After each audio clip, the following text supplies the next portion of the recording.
In today's video, I'm going to help you understand how to evaluate multivariable expressions. So if we have a problem like this that says evaluate the expression using the following values, x equals 3, y equals 2, and z equals 5, and here's our expression, zx plus y minus z equals blank.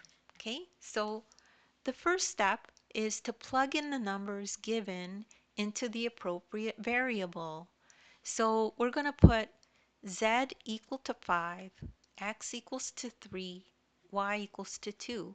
And then over here again, z is going to equal 5. So here we have 5, 3, and then y is 2, and z is 5. So now we have 5 times 3, and then plus 2, and then minus 5. And now it just becomes simple arithmetic. Once you understand that, you just have to put in the numbers that they've given you into the appropriate slot. That's all there is to it. So now, remember your order of operations. You always do your multiplication first. Do the multiplication first.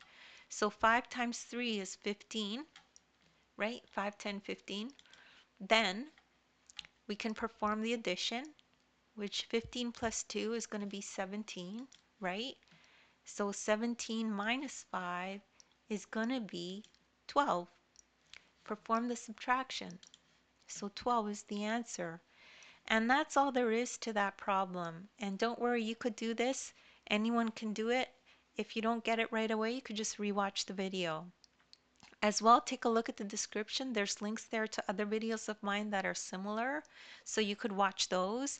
As well, you could download the ebook. In the ebook, there is a link that'll take you right to this video, and you can follow along in the ebook as you watch the video. Please make sure to like and subscribe, and thank you so much for listening.